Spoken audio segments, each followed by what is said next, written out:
It's a fantastic record of Layer Road, 71 years. Bear in mind, the ground was there for 101 years, 71 years I think it was for the U's, encapsulated in this book that Matt Hudson, Jim French have compiled, with lots of photographs, and it's a must. Anybody with any love of Colchester United, anybody who's had any association with Colchester United at any stage, and with Layer Road in particular, must get this book. It's a fantastic record. I congratulate Matt Hudson and Jim French on a wonderful book. I've only just looked at it, I haven't read it yet obviously, and I think that the memories are there. I was certainly very pleased with it, and of course the payoff comes when the book was actually picked up from the publishers and we had the first opportunity to look at the final printed version and to check it and make sure that things had appeared as we anticipated they would appear. And it's fair to say that we were happy with the finished product.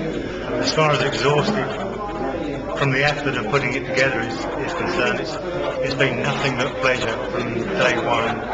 It's been sheer enjoyment, and it's certainly not been exhausting. It's been trying to fit my normal job in round the work on the book, which has been the exhausting thing, but the book has been absolutely sheer pleasure from day one. So no exhausting. The photographs are absolutely breathtaking. The clarity of them and the interest and the ability of the photographer to find himself in the right place at the right moment. So the early photographs are exceptionally good, and of course the more contemporary colour photographs are equally.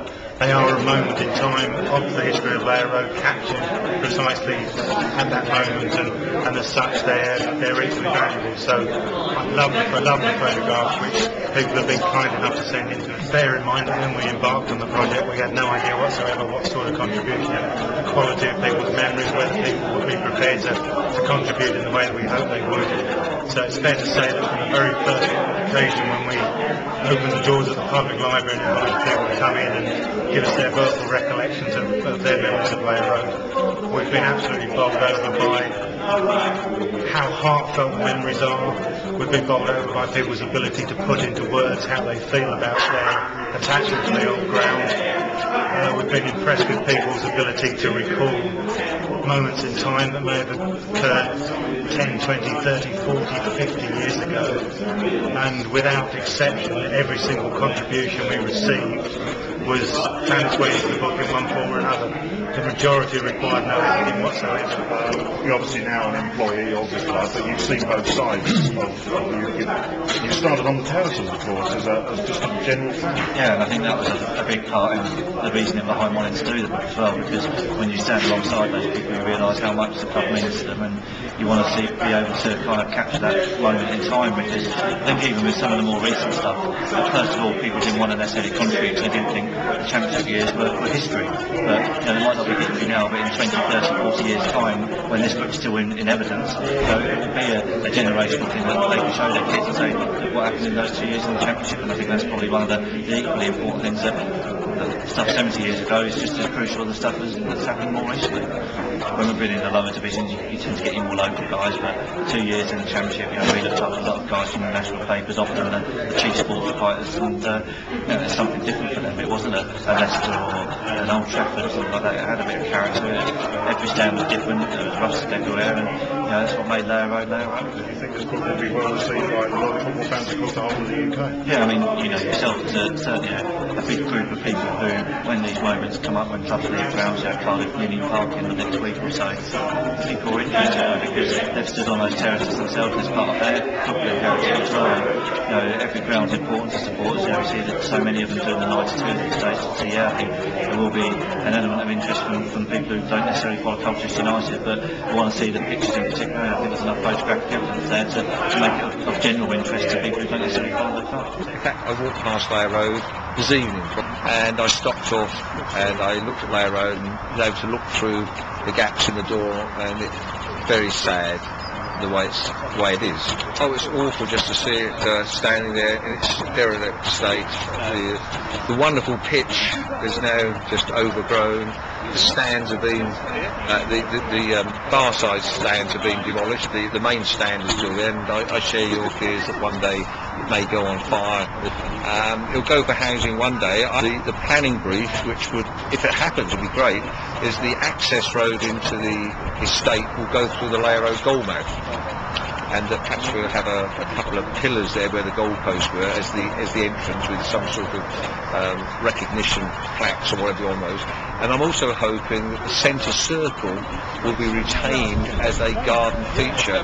And yes, let's put the white halfway line and the penalty spot there, not painted because that wouldn't be on, but actually sort of just a small concrete strip or white paving or whatever to show this is where the centre circle was of Layer Road. This is the halfway line. This is where the centre spot was. I think that would be great, and then we have to come up what we're going to call the road or roads on that Layer Road development. Side close, turnstile mews. Well, actually, I thought of the Fentons. I thought that sort of quite. Bearing in mind that we had two managers called Fenton, Ted Fenton and Benny Fenton.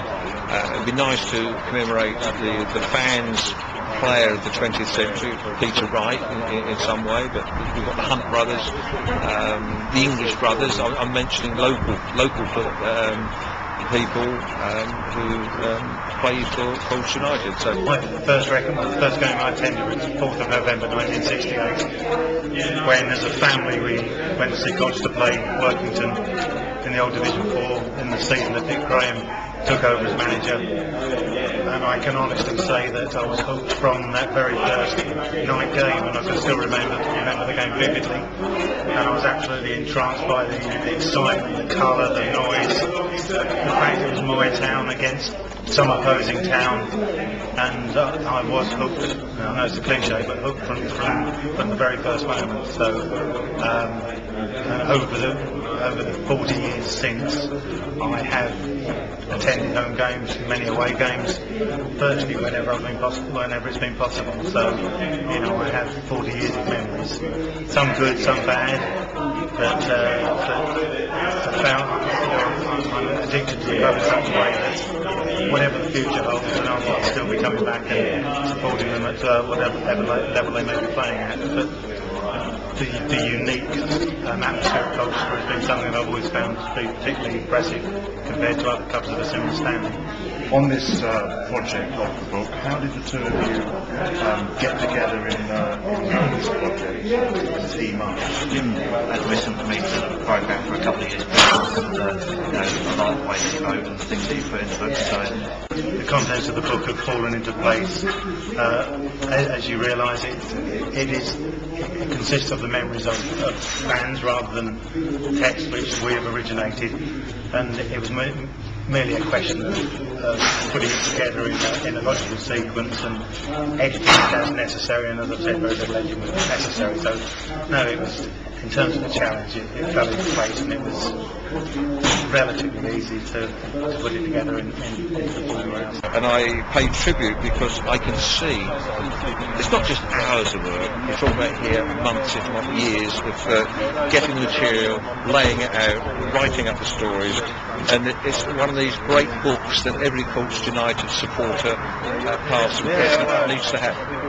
Tonight is about my Layer Road book, the memories of Layer Road, and I do miss it. I used to look forward to going to games at Layer Road. There's a wonderful atmosphere, wonderful spirit, the camaraderie, the excitement, the warmth, the emotions, they were all there in abundance. I think throughout life, all of us need to remember where we've come from, the history, the roots, our traditions, and a football club is no different to any other organisation or indeed a family. And if you ignore your past, then you have no future. And I will have fond memories of Layer Road, and my Layer Road book by Matt Hudson and Jim French will help refresh memories. And no doubt when I read it, I will find out new things about Layer Road that I didn't know before.